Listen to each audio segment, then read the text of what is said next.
Go. God level, you can tell him I said it. Level up. God level, you can tell him I said it. Level up.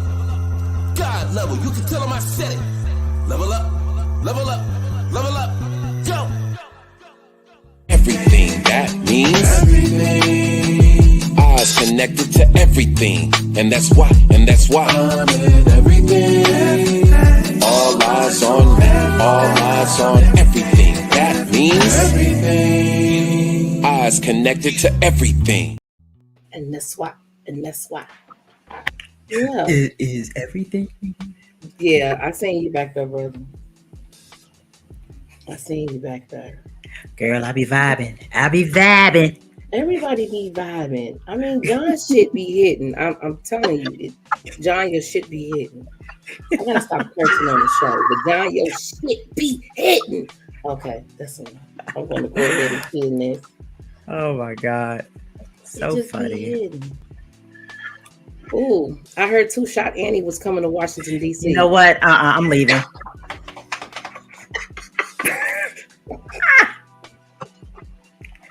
That's a little inside joke between me and God Level, y'all. Two Shot Annie.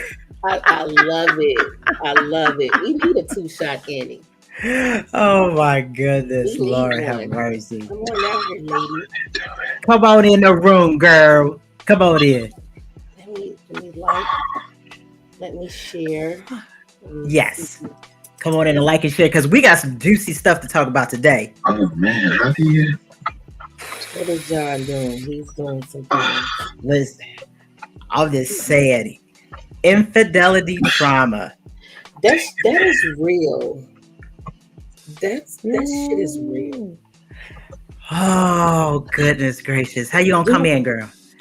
I'm sorry. Go ahead. I'm gonna put myself on mute because y'all know I talk a lot. Go ahead.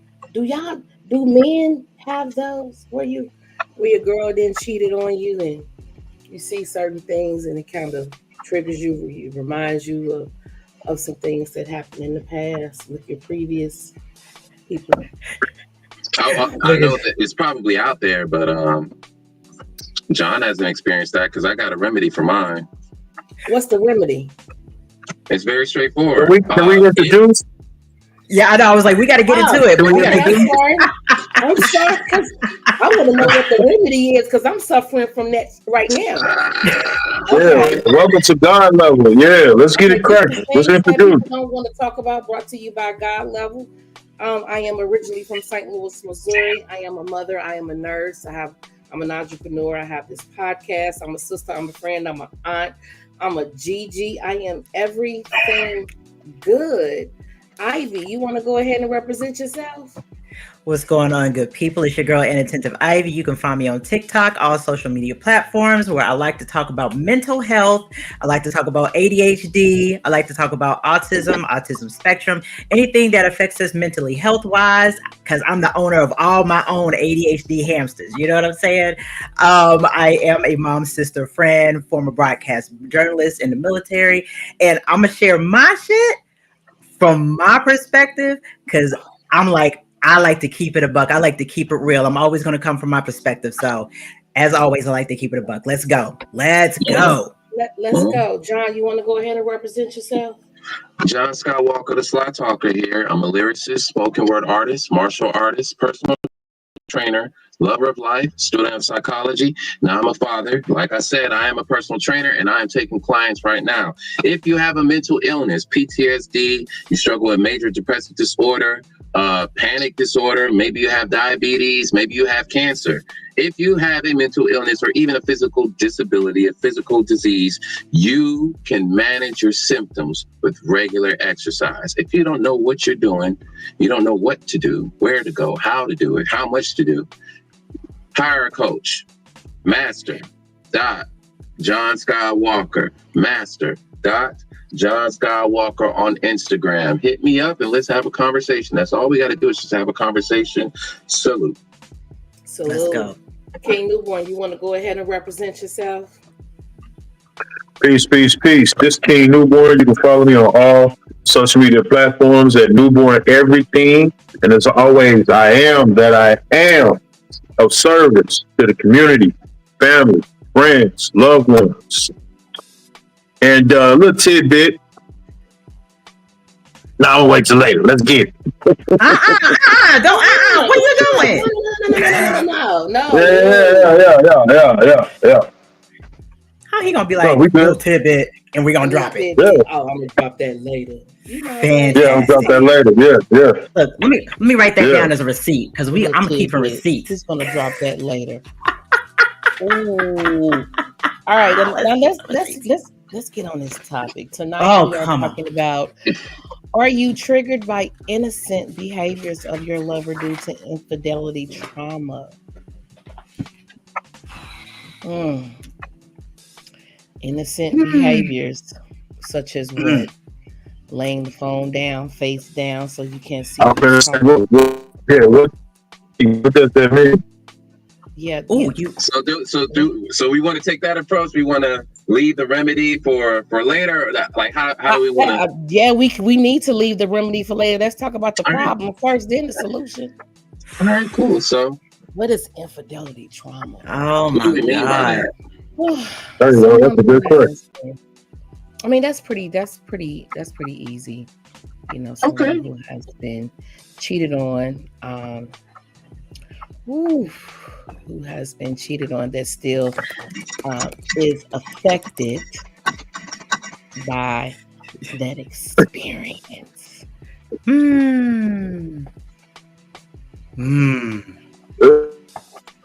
That's you sound like a robot, brother. You sound like a robot. Yeah, connection. Yeah, it's just the connection. Are you on He's on his phone. Oh, okay. There it goes. Yeah. What is infidelity trauma?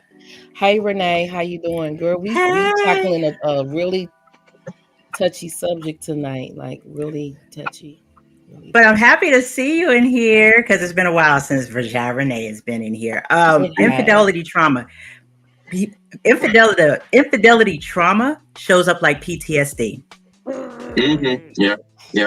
It shows up like PTSD. Let's go ahead and keep that one a buck because it affects your emotional, it affects your psychological well-being, it affects you physically. It's like it's a break of trust, you know. It's a breach in reality. So the way that it hits you, it's a break in reality or what you thought that your reality was. So, you know, when some people, it's like when that trauma is broken and you like that mask is pulled back and you finally see what, you know, what's really been going on instead of what you thought has been going on, man. That's the trauma of it. Back in the past and start like, okay, that's what that meant. That's what that meant. Okay, I remember you said that. I've been doing a lot of that here lately because I'm still healing from it. I don't even like to say his name, but it, you know, it above life. I'm getting there. I got you. Thank you. Oh man. Yeah. So it triggers knee-jerking reactions similar to situation. Yeah, man. And we gonna get into that one. You are afraid to trust anybody after that. Man. She's like, girl, I got an it too. Don't we? We don't even say their names no more. We just call them it. No, that one right there, we call him Lucy. We don't even say their names no more. Need to be added to the list. I'm just gonna leave it there. Yeah, and you know something, it happens. Oh my gosh, like they say, hurt people.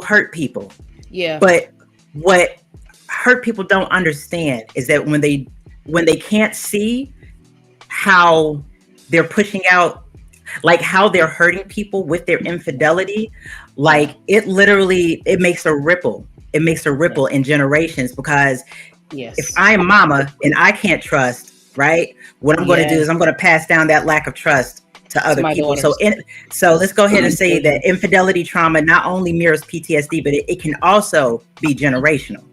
You know what I'm saying? Yeah. Man. I'm gonna shut up because y'all know I talk a lot. I'm gonna go ahead and put myself on mute. But that was just on point. My daughter is 16 years old, and she's already having fear of dating a man. Like she said, Mom, I done seen so much in how they move and how they act and how they talk and how they treat girls. She was like, I just can't. I just can't. I told Ivy the other night, I said, after it, I'm gay.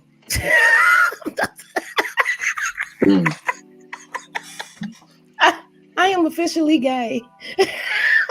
I don't want that experience ever again. Like, I am just gay now. But I'm not taking any numbers. I haven't been down south, so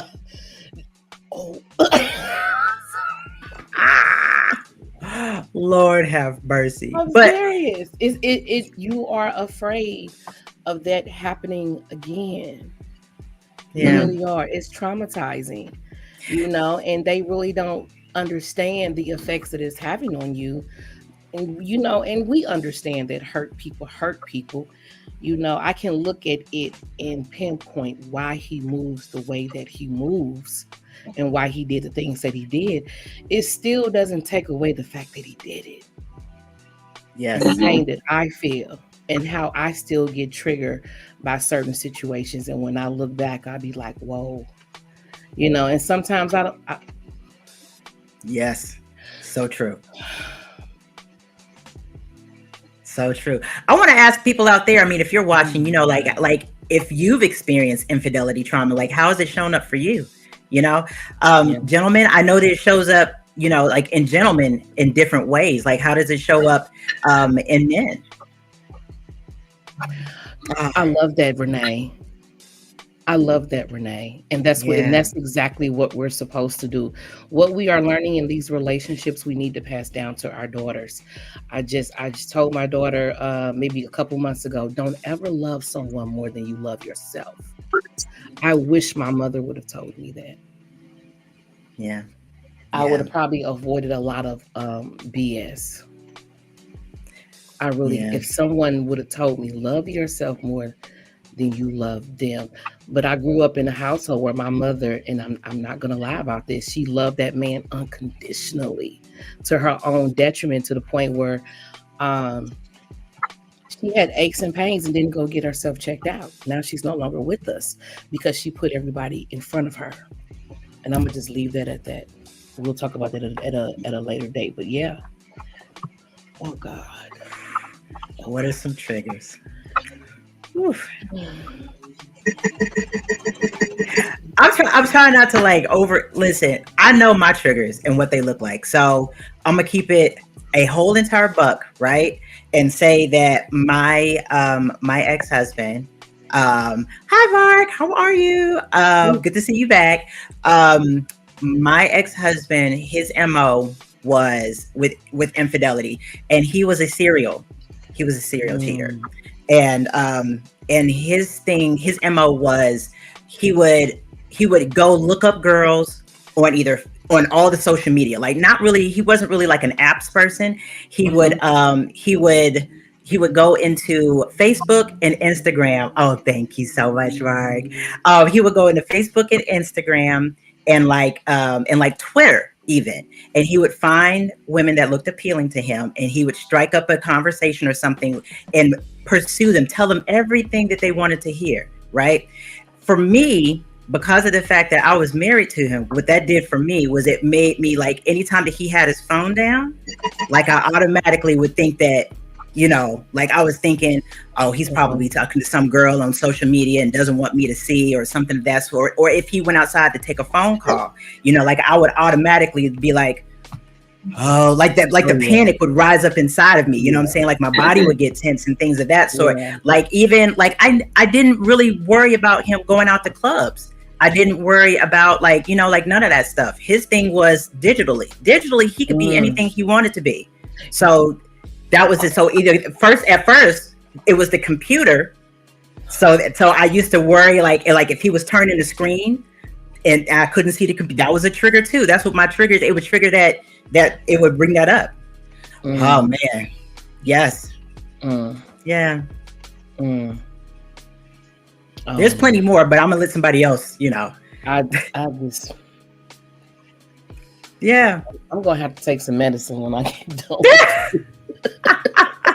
I was just saying, like, that's how my triggers came up. Yeah, it's a new world problem. That's right. And somebody, I'm in a psychology class. I'm back in college, right? And I literally read that the advent of technology makes infidelity and even like sexual addictions and things like that. It makes it more prevalent because it's so much easier. You know what I'm saying? Yes. So yeah. Oh yeah. Like I'm just gonna bring this up from Virginia. Yeah. When her issue is when being approached by men, something.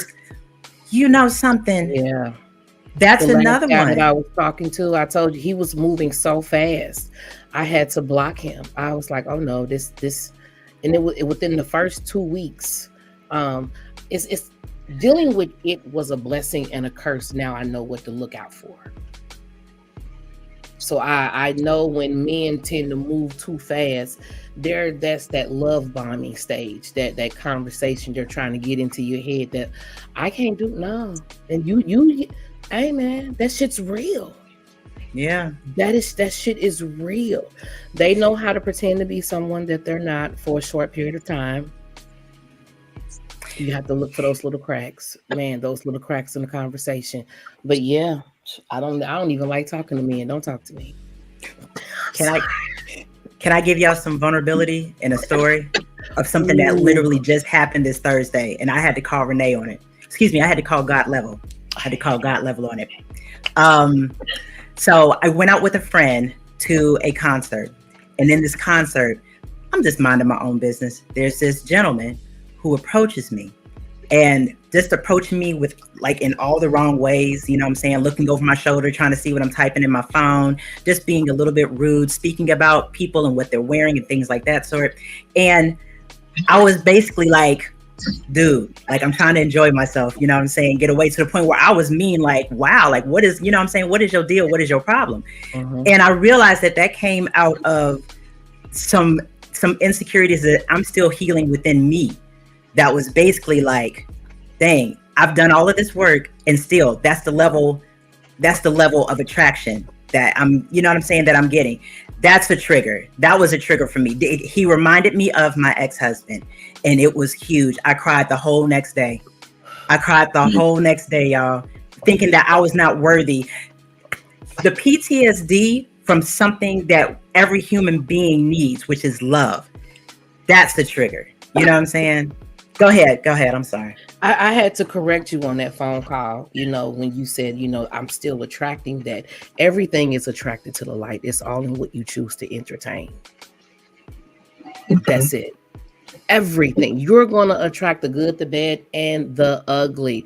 It's all in what you choose to entertain.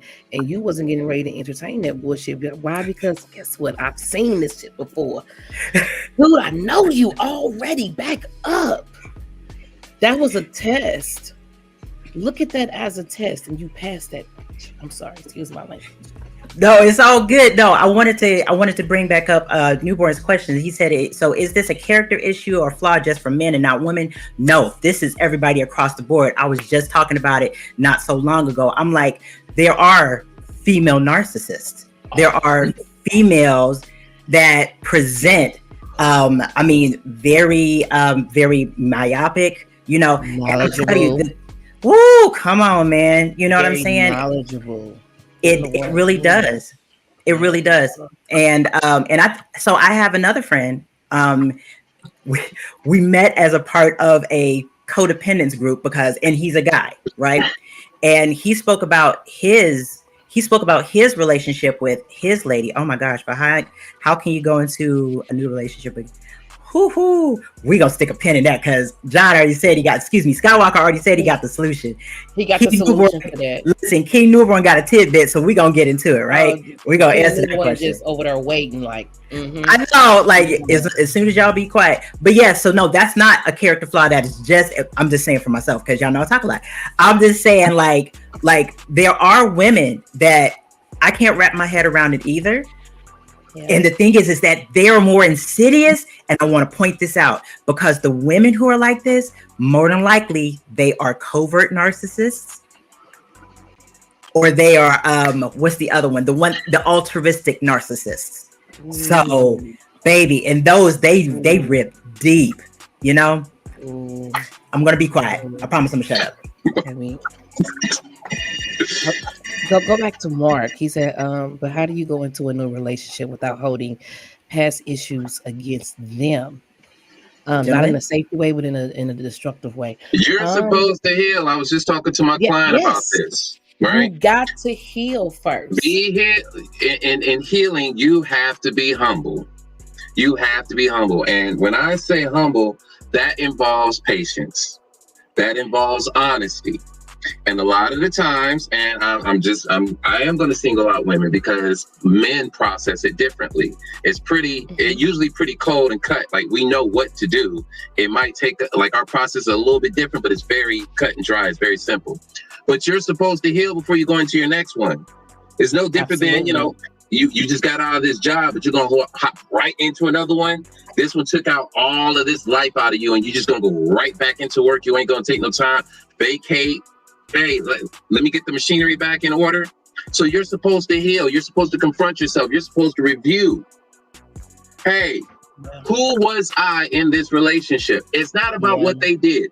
That's the wrong perspective. It's not about what they did, but you put it on them because you had all these expectations of them. It's about them, but you're not recognizing that you were somebody in that relationship and you attracted that person in that relationship and you were who you were in that relationship and you tolerated all these behaviors in that relationship. So now that it's ending and you're still holding on to that relationship instead of just saying, okay, it's done, it's finished, I can't bring it back. There's nothing I can get back from that. Who am I going to be from this point on now that I know that that exists? You're not doing that.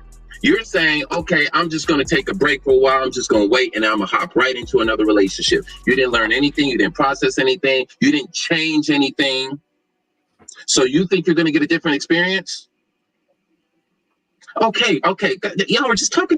God dang it. I'm just going to throw myself out there.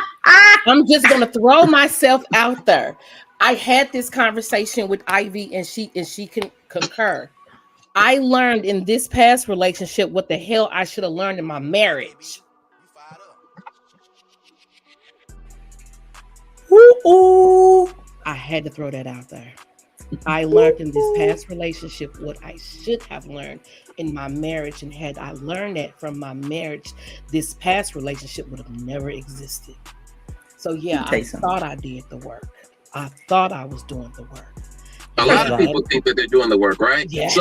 So again, just to summarize, before you move into another relationship, friendships included, before you accept another application, before you say, all right, hey, I'm taking new friends, I'm taking new booze, are you healed? How do you know? What does it look like? That part, people don't ask that question. What does healing look like? Oh, I'm going to heal. Okay, what does it look like? Well, I'm just going to heal. God will tell. Oh, no. See, now you're skipping some steps. You're about to repeat the same mistake. This is a learning process. You have to learn how to be a boyfriend. You have to learn how to be a husband. You got to learn how to be a wife. You got to learn this stuff. You did it in one relationship. So you take what you learn from that one and you apply it in the next one if your goal is monogamy, if your goal is to be in a healthy relationship. That's it.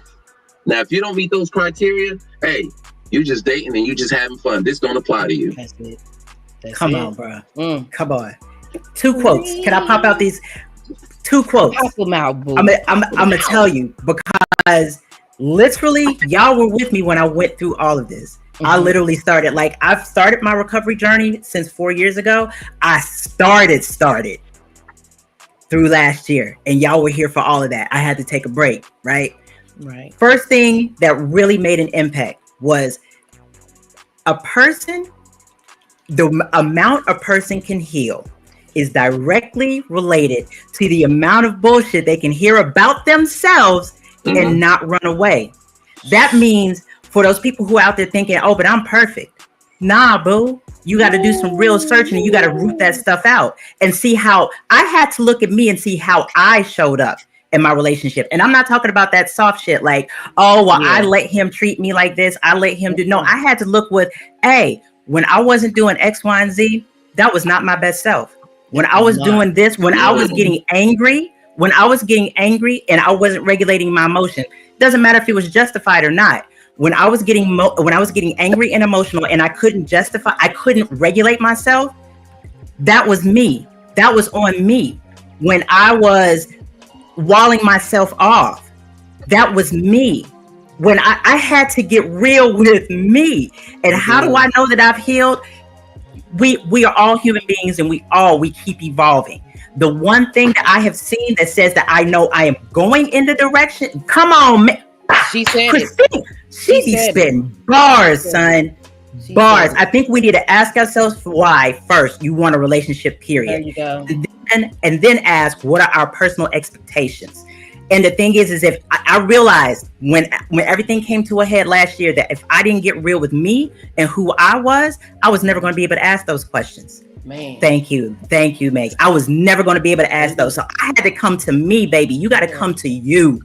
You have to be I'm sorry, and I know I'm ranting. You have to be able to say, what is my bullshit? What is it? Because when I was in inpatient, and I tell everybody about it because this started it. My people in inpatient therapist, they said, okay, yes, you're mad at your parents for how they raised you, but now that you're mad, now that you're 18, now that you're an adult, it is your job to heal from the stuff that they did, because otherwise then you're going to continue to hurt. I had to come to myself, y'all, and out there, that's it. That's what you have to do, and recognize, just like Christine said, what is it that you even want in a relationship? And for people who are, now I say this, let me speak to myself when I say this, so I'm not ruffling any feathers. I thought, okay, I don't have a relationship forever in my life, I'm good. That's just another form of trying to control the narrative. I realized that too. If I wall myself off from even the opportunity of love, no matter how long it is, then I'm still controlling, and I'm not letting stuff flow freely. Okay, I'm gonna shut up. All right, so let's go ahead and finish this question out, because I got plenty more that are way more juicy than this. All right. Okay. So triggers. All right. I just want to throw out a few out there that I've that I've thought about. Right. I know if you frequently reference your ex-partner, that can stir up some insecurities. If you're being too friendly, that can come off as flirtatious. It could create some discomfort. If you physically or emotionally withdraw, even for a little while, you're giving your attention to somebody else. It's like, damn, I can't do anything on my. When can I? Right. So, what else? Scenarios from the past. So anything that can remind you of the infidelity, right? That can cause flashbacks or anxiety. Changes in routine. That's a big one. Okay. He usually goes here, and then he's here at this time. But then all of a sudden you change up your route. Even for a day. Oh, where were you going? And if you know your partner, if you know your partner's routine, and you know your partner, first off, you wouldn't be asking those kind of questions because you would know the answer already. You wouldn't be thinking, oh, okay, they're going to go out their way to do this because this is how they move. You wouldn't ask that. You wouldn't think that. You wouldn't go there, right? But if you're so rigid in your thinking that you think they're only supposed to move like this, that could be very imposing, and you're keeping them in the box, and you're not really allowing them to be autonomous. You're not allowing them to be a human being. You're not allowing them to be themselves. So I have to stick to this one routine to accommodate you. Last one I'm going to throw out there is it could be, the unexplained absences or the silence, right? So let's just say, for example, you're not responding to your phone for a little while, or you ghosted. You guys were talking today, and then you didn't talk all day. Tomorrow, oh yeah, he hanging with some bitch, or oh, she must be with her other nigga, right? But but then you talk to him and you find out, oh shoot, you get sick too. oh shoot, you get caught up in, crazy situations too, just like, oh, my bad. So That's next very question. true. Next question. Woo. Woo. Oh man. Now this one, And if you are not capable of doing that, don't get into a relationship. You still need some healing. I'm laughing at John. Because, come on, object permanence is a thing if you have ADHD. Just throwing that out there. I'm going to shut up now. Oh, who was that? Esther. Oh, She got me okay. looking up. She got me looking up some stuff. Hold on. Okay, all right. Mr. Perot. Yeah. I got it over here on the side. So, my remedy for this, right? Everything about me, because of the fact I'm ADHD, is about balance. I have realized that I suffer from black or white thinking, which means everything can be all good or all bad. Everything can be all left or all right. Everything can be evil or completely godly. You understand what I'm saying? So because I do that, I have had to learn the balance in things. Intuition and fear feel very different, right? My thing is that I realize that feelings are not facts. Feelings, you feel feelings because feelings, they tell you it's time to act. It's time to do something. If you feel fear, you've got to do something with that fear. You have to act on that feeling instead of just sitting in it, right? If you are feeling angry, if you are feeling suspicious, that means that you have to act upon it. Sometimes that acting, sometimes the difference between insecurity and intuition is understanding, I have this fear. Do I collect more evidence? Or do I wait and do an observe? You know what I'm saying? Like, that's the difference. Like, do you act on it at this point? Or do you sit on it? You understand? That's the difference between intuition and actually insecurity. Because we all have insecurities. The question is what are we going to do with those insecurities? You know?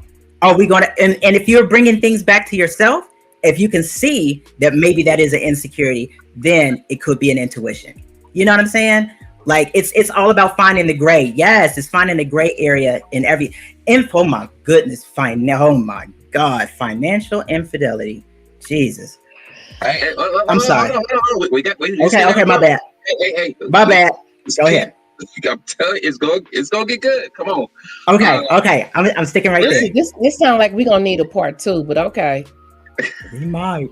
I'm sorry, because he keeps saying it's juicy. Yeah, because I mean, we were going this way. I'm like, man, but we still got all this over here. But okay, yeah, it's a part 2. Yeah. But leading with oh my gosh, man! First curiosity. thing, yeah, that's I always instead of defensiveness. When I did family therapy, therapist said, try not to lead with defensiveness. What can you learn about yourself in this moment? Can you be curious? Okay, I'm gonna shut up. I'm gonna be quiet. Y'all know I talk a lot. So Renee, your take. All right. So I know you're with the feeling part, but say more about the feeling. The difference in terms of feeling, like.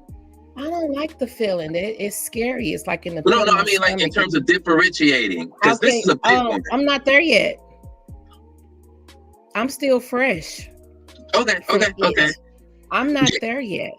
All right, King. But thank you for explaining that to me, Ivy. Now I know what to look for. King, because you've been typing. I don't want you to type. I want you to talk. We want you to talk. So stop. Let's talk. This is interesting. I'm liking the way this is going. I'm liking the feedback, the comments. You know, I'm liking all this. Differentiate between intuition and trauma-driven fear. Let's go. Oh man, I feel like your feelings can be misleading. They can. The feelings can definitely be misleading because sometimes we don't have all the information, and it can turn into being delusional. You'll create something in your mind, a false narrative. Yeah. And that'll take you down a rabbit hole, and you'll destroy something great. And all you had to do is take the time and ask questions. Do a little research. Right questions, though, right? Yeah. Right questions. The right questions. Yeah. The right question. Because there is an art, a science to asking the right questions to get the, That's true. certain answers, right? So Yeah, we were talking That's about true. intuition, right? Intuition tends to be a lot more subtle. There's not a whole lot of with intuition. It's not a scream. It's a whisper. No. It's that inner calm, that inner quiet saying, really "Hey, is. something's a little off." Oh yeah. And Yeah. it's right. But when it's trauma, or if it's insecurity, even if it's insecurity, it's coming from a feeling. Don't know where it came from, but see, and so this is why I kind of honed in on this question, because I hear this from women. I'm like, "Ooh, you guys got selective intuition." I don't like it. I don't like that, because it's not fair. I don't like being accused of something and you get to call it intuition, but if I do the same thing, it's insecurity. Who said that in the comments? Who said that? Was it Seal? Who said that? Who said that in the group? Somebody posted that in the group. That was a really good comment. No, Samuel. Samuel said it in the group, right? I'm honing in on this because I think there's a large responsibility to differentiate the two. You can't call insecurity intuition. That's not fair.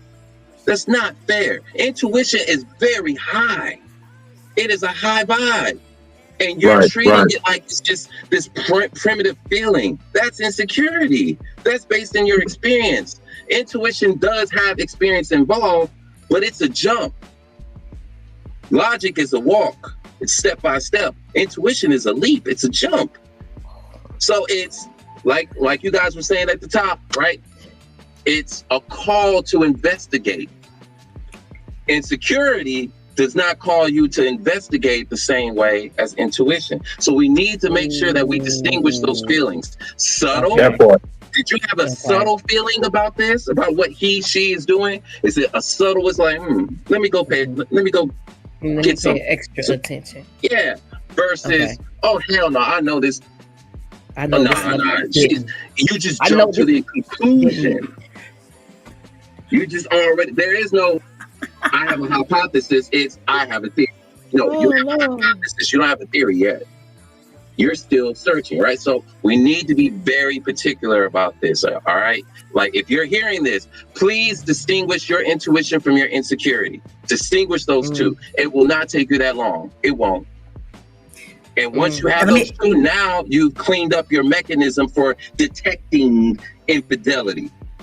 Because a lot of us think that we're really good at detecting infidelity, but we're really not. All right. So, dang, man, y'all are getting it with these comments.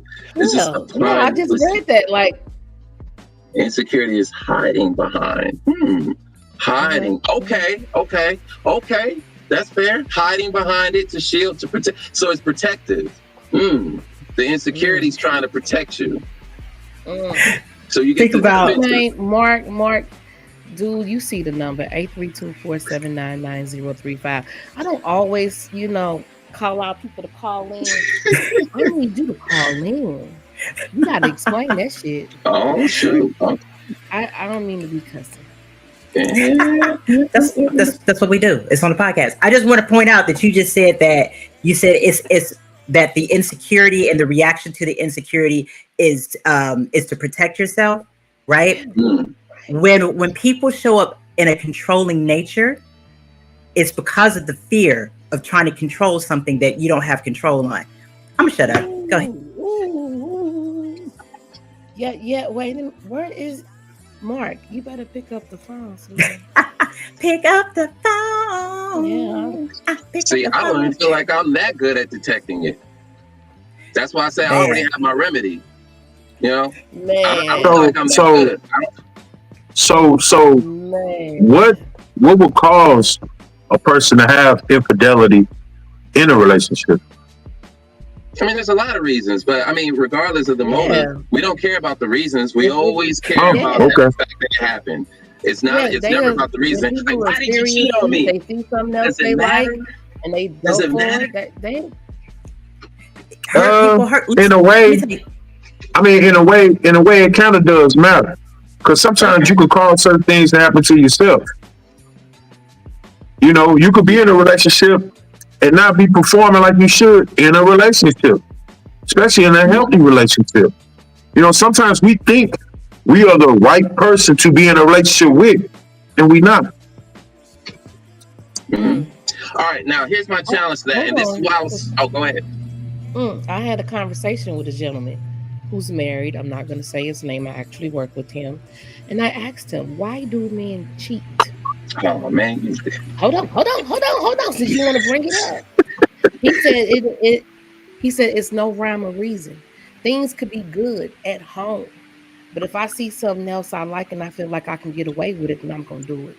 I said, "Oh Man, that's a human experience. They ain't got nothing to do with just men. Yeah. I mean, it doesn't. But Virginia hit it right on the head. Reasons don't matter. A man will cheat because they want to. A woman will cheat because they want to. Yes. At the end of let me give you another quote. I had a fellow tell me, we judge ourselves based on our intentions. We judge others. We judge others based on their actions.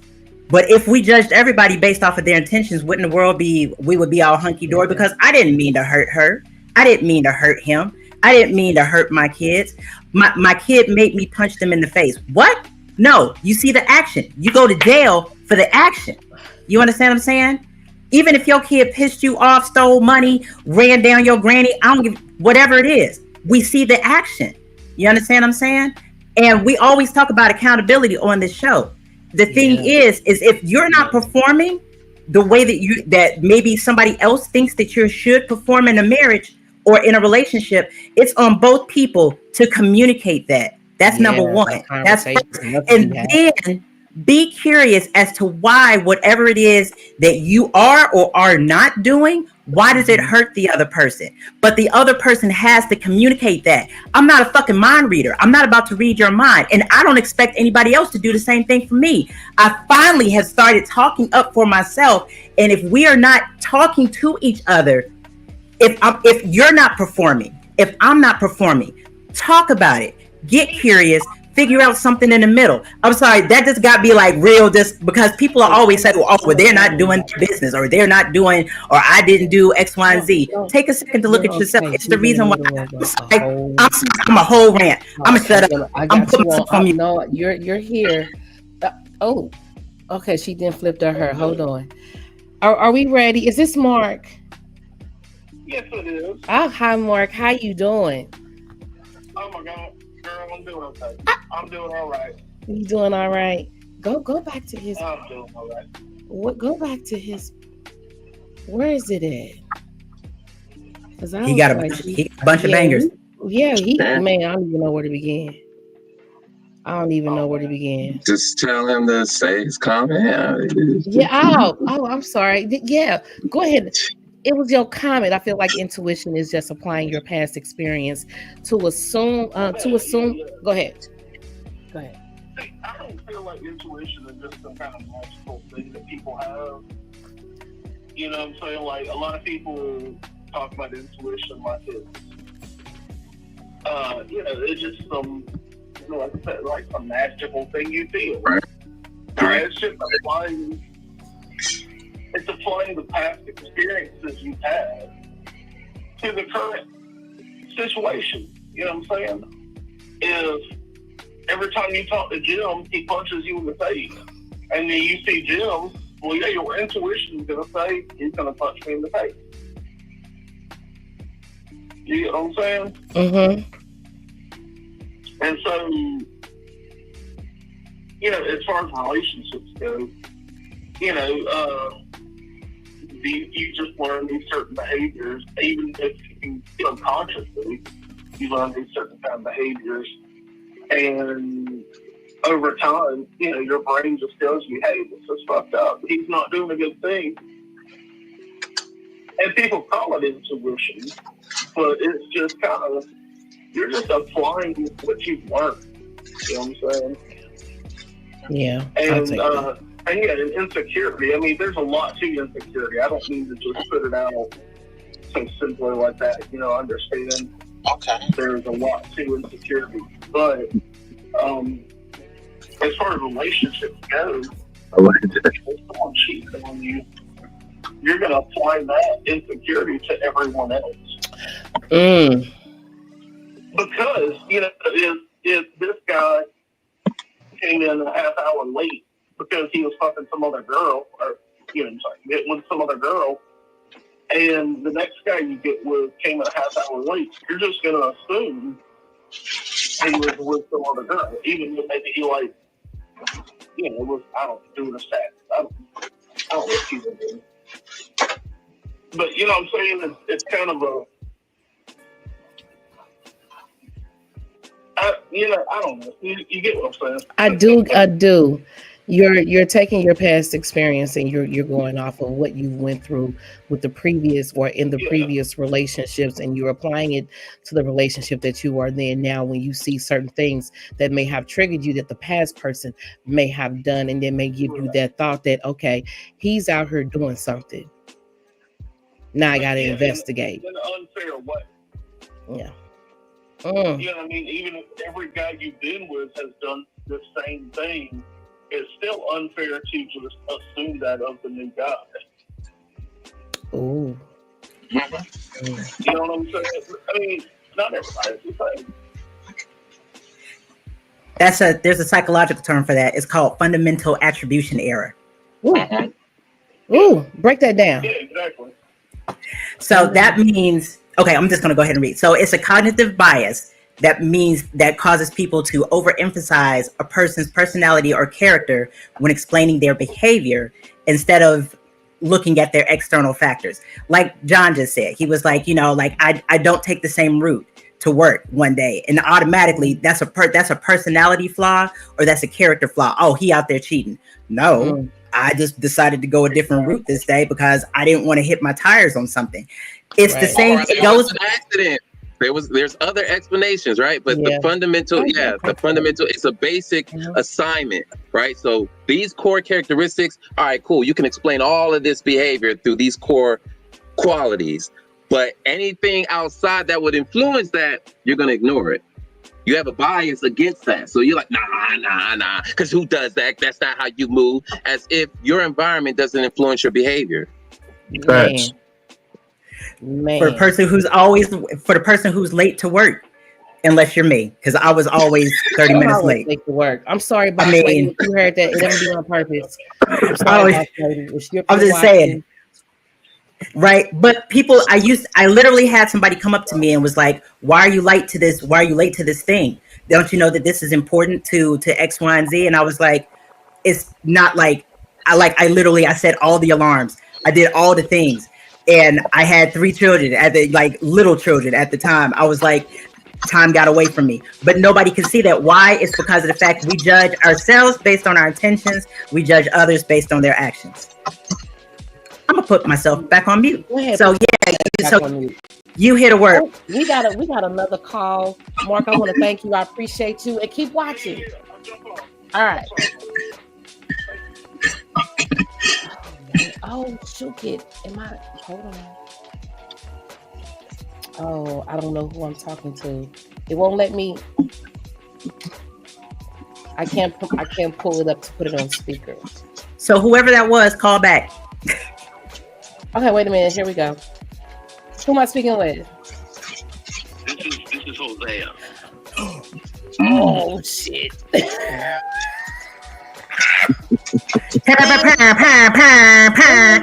Oh shit. Okay. Oh shit. I'm gonna say it one more time. Oh shit. Okay. All right, go ahead with your comment, Hosea. So what it boils down to is emotional intelligence. So if you're with somebody that has low emotional intelligence, they're gonna everything is gonna be a trigger.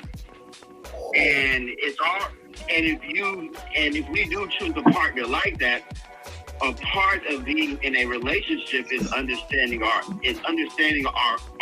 partner's triggers. And if this person's value is better than what their triggers are, then it's our job to adjust. So that's not locking our phone. That's not doing these little things and basically having conversations with these people consistently because we chose somebody that has trauma. And that also is our responsibility as we do choose a partner. So basically, if you choose somebody that was consistently cheated on, that means that you are getting into a contract with somebody that has those emotional triggers. Yeah, right. And my thing is, and it's too late to complain because you chose to partner up with this person. So now your option is to either lead a relationship or basically adjust to their triggers and their low emotional intelligence.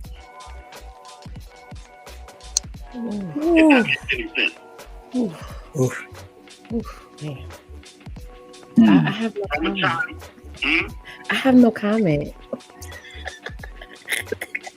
That was like King the One just said, boom, drops mic. That was, who's getting ready to argue that? Nobody. Because that was straight into the point. That was real. That's facts. All right, thank you guys for the show. I appreciate it. Shit, thank you for calling in. We appreciate you. All right.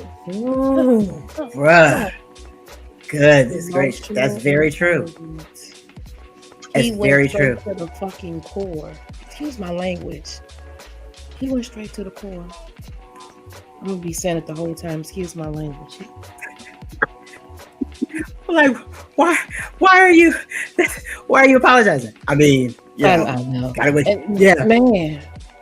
Renee, girl, I love you. Everyone has trauma in some capacity. That is true. But after you've healed from trauma and you've been exposed to so much traumatizing shit, you can actually, and there I go again, you can point out other people's traumas. You can, what? That's why you do what you do. Listening to them talk conversations about how they grew up, man, will teach you a whole lot about a person. How did you grow up? Was it'll daddy there. It'll teach you. Mm-hmm. I'm gonna say this: being a person I'm not gonna lie, I got a lot of trauma. You know what I'm saying? And it's one of the reasons why I know I needed to make the decision to heal. Right. And I want to say this out there for anybody who's watching. Everybody talks about healing. What does that look like? Because nobody's ever talked about what that looks like. When you have dealt with infidelity trauma, what healings looks like, literally, you still have the wiring that you have in your brain. You're always going to have the triggers. So what healing means is when you have the trigger come up, instead of going left or right, black or white, what you do is you take a pause. You rationalize, you literally, you emotionally regulate, and you decide to make a more informed decision about what you're going to say. For me, I have to come out of looking at my own intentions and looking at somebody's actions and actually be curious and talk about it. You know what I'm saying? I have to, recognize the trigger. I have to realize that just because of the fact that I'm triggered, that doesn't mean that I'm allowed to hurt other people. You know what I'm saying? And I'm not gonna lie to you, man. The purpose of this life is to, we all have shades of light and dark. I want to do the least amount of harm that I possibly can. So for me, the healing means looking at what it is that I'm doing. And if it's like making an intentional decision and making a healthy choice. So that's what healing looks like. You can still be pissed off. You can still be angry. You can be all of the different things. But the question is what you're doing, is it in the best interest of you and that other person who you have a relation with? Because sometimes you want to say shit to another person, but it's not helpful. It's not kind. It's not considerate. You know what I'm saying? Because you're dealing with a person, and a person is going to have feelings. So sometimes that means for me stopping and noticing, can I do something healthier? Okay, I'm gonna be quiet again. I like that. Triggers don't give you license to react poorly. Please be advised that me and Ivy are two different women. She is gonna lessen the blow. I want to be two-shot Annie.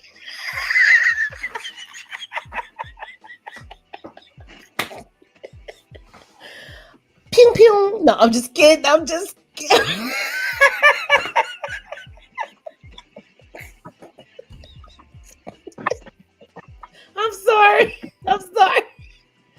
I'm sorry. Hey, John. P.S. My Paul soul John has left Gotti, my how body. you doing? Okay. Okay. All right. That's high emotional intelligence. You go, girl. I'm I try. getting you. I'm gonna let it be known. It's Yeah. not perfect, and you have to It work at it, man. and you have to make mistakes, and you have to learn Yeah. from those mistakes. There you But go. learning to love yourself and learning to love another person means I'm not going to give up on you. So you show up however you show up. You show up pissed off. You show up sometimes selfish, sometimes destructive, sometimes angry. I'm going to let you have space to have all of that stuff. And Ooh. going to the question, answering the question that's popped up now. Are you punishing your present partner for that infidelity trauma? That's the reason why I'm taking the time to heal, That's because of the right. fact that if I ever, whether or not it be 6 months, 6 years, when I'm Yeah. 60, if I ever get into another relationship, I don't want to hurt somebody That part. intentionally That for the part. mistakes of my last of my the past relationships. I don't want to judge all people in the light of the people who did things, you know what I'm saying, that weren't necessarily that healthy to me. So I Man. don't want to do that. So I Yeah. have to take the time out to heal. And it takes a lot of humility. Once again, something else that was mentioned on this show. I'm shutting up again. You're doing wonderful. You're doing great. I love it. I love it. You're teaching So me look, something, girl. so with that question, punishing your current partner for the mistakes of your previous relationship or previous partner, wouldn't it also be a reflection of your relationship with yourself? Shit. Absolutely. Yeah. Absolutely. Yeah. Do not do and with that being said, do not jump into another relationship after being in a relationship. Give yourself time to heal. Focus on you. Figure out you. Because it's too many people or too many women and men that go from person to person to person to person, thinking that next person is going to fix what that last person has broken. No, that job is yours, and that job is yours alone. I can't move on to the next person expecting him to fix me. No, I got to fix myself. That's I like have to show up in the highest version of myself in the next relationship. Period. Now you see how we're talking now? You see how we're talking now? In the beginning, I was just saying it's not about them. It's about Nope. who you are in the relationship. Who Come are on. you and who are you as a wife? Yes. Who are you as a husband? Who are you? What kind of husband are you? What kind of What kind of boyfriend friend are are you? you? Yes. Right? And so, okay, now we understand infidelity as being something going on with them. It ain't. So this is why I was saying, about setting those conditions, right? Oh, you did all these things and it caused me to cheat. Right. The external, you forced me to cheat as if I didn't have another option. All right.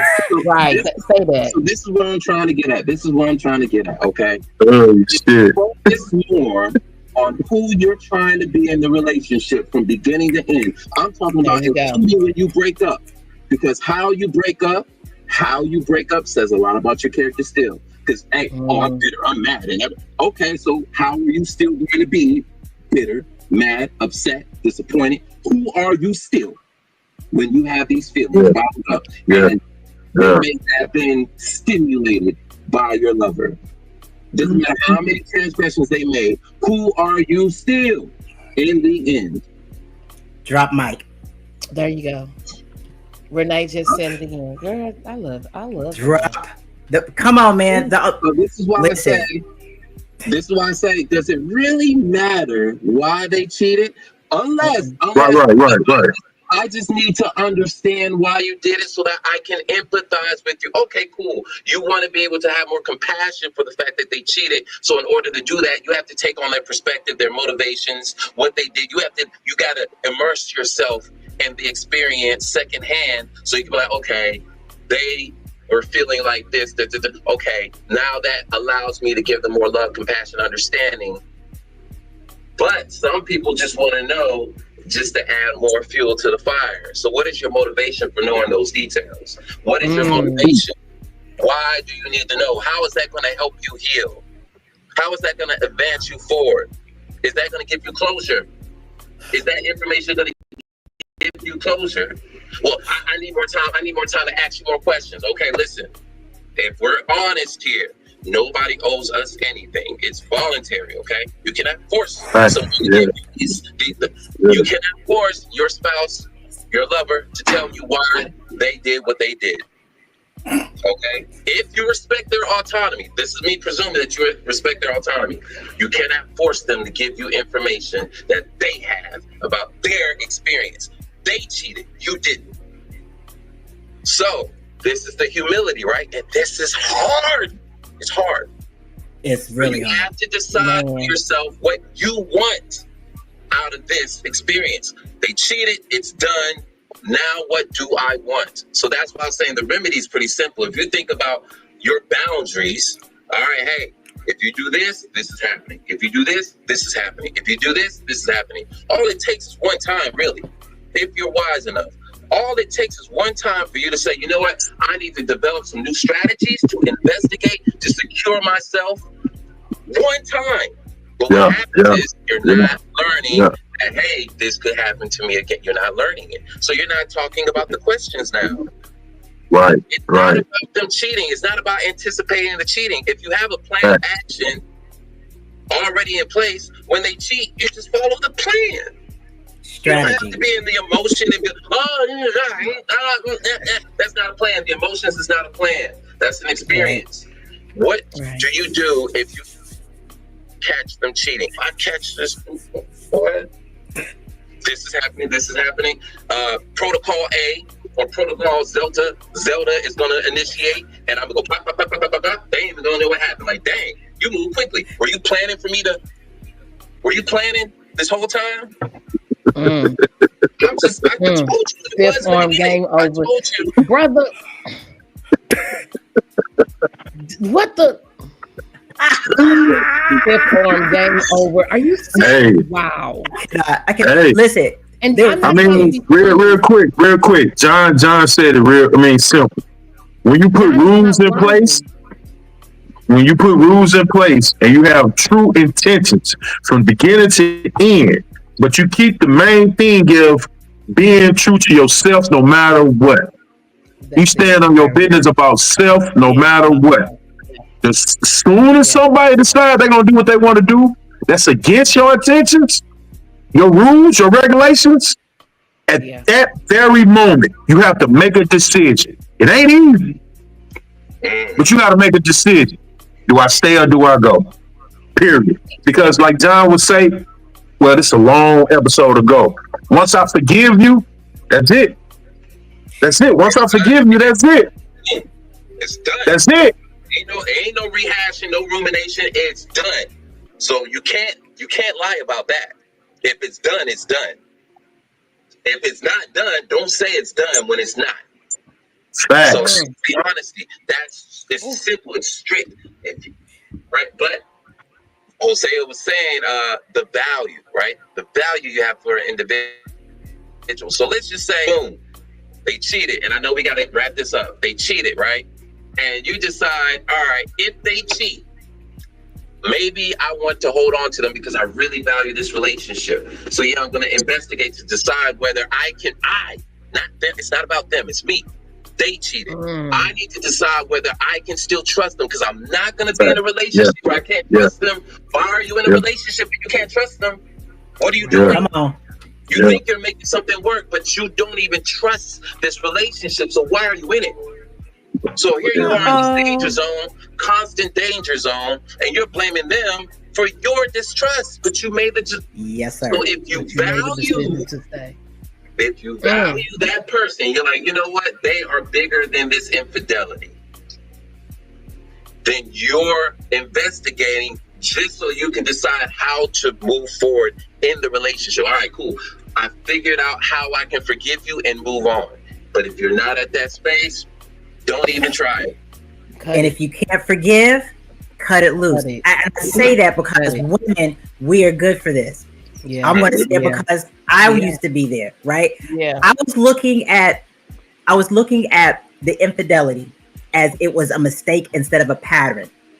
And me, in my delusion, I thought, oh, if I just be a better wife, if I wife more, if I wife harder, if I do all the things that, you know, that I've been told, if I do all of those things, then that means that I'll be forgiven.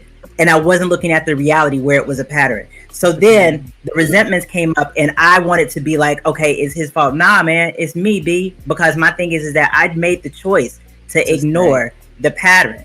I made the choice to stay. You know, I did the mental gymnastics that told me I needed to stay. So when it comes back to myself, when it comes back, I mean, yes, we could be pissed off. And I even told our brothers last week, I was like, look, I'm not gonna lie, I might not have any good things to say because I'm on some fucking shit. Like, for real, that's what I'm on.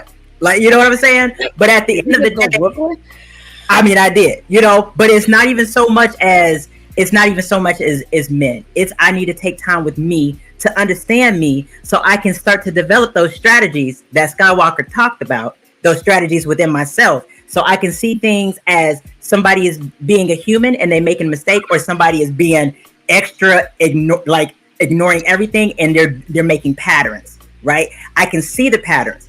A lot of times I'm ADHD, can't see the patterns. So I got to spend time with myself and develop a strategy of how can I see those. And yes, speaking on your value, the cheater will value the cheatee far less because you don't value yourself. That's what it all came down to. Wow. I had all this stuff and did not even realize because it was ingrained in me that all I was worth was a. I'm sorry. Go ahead, King. No, you good. Just real fast. I want to point out sometimes when you make a decision, that decision can cause you a lot of pain, but it's beneficial and it's good for you in the end. So it's important to know your value and know your worth. Yeah.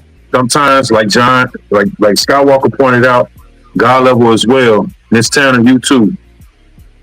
Walking away might be the best answer for everybody. Yeah. But it help you save your sanity. Man. Like real talk. Peace of mind. Because do you really want to be hyper vigilant every day in a relationship with somebody you don't trust? Man. I'm just saying. That's where PTSD comes from. Because that's what it is. That's what you're hyper vigilant every day in a relationship with someone you cannot trust. That is exhausting. Fuck that. And last thing, Eckhart Tolle said, relationships are not here. I say this all the time. Relationships are not here to make us happy. Because if we're human, we should find happiness within ourselves. Relationships are here to shape us. They're here to make us conscious. They're here to break us. They're here for us to learn. They're here for us to learn conflict resolution. They're here for us to learn how to attend to this thing called humanity in the space that we live in. So they're not here to make us happy. Yes. When you leave your happiness in the hands of somebody else, you have designed and set yourself up for that whole entire relationship to fail.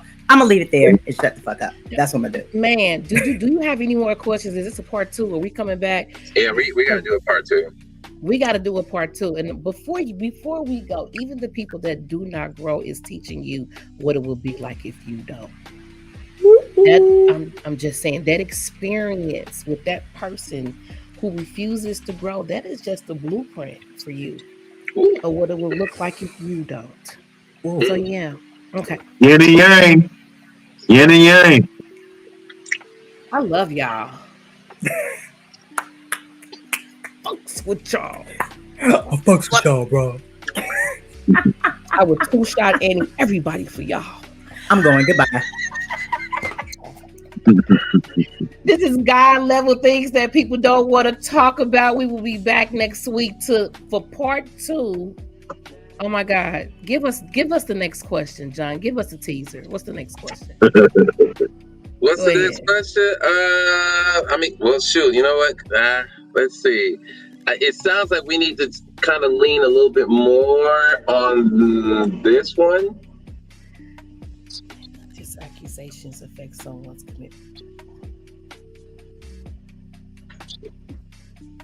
And we're going to leave it right there and come back and pick that up next week. I want to say thank you to everyone who jumped in on tonight's live. The phone calls that came in from Jose, Mark, I appreciate all of the comments, and we will see you all back here next week. John, you got me? Yeah.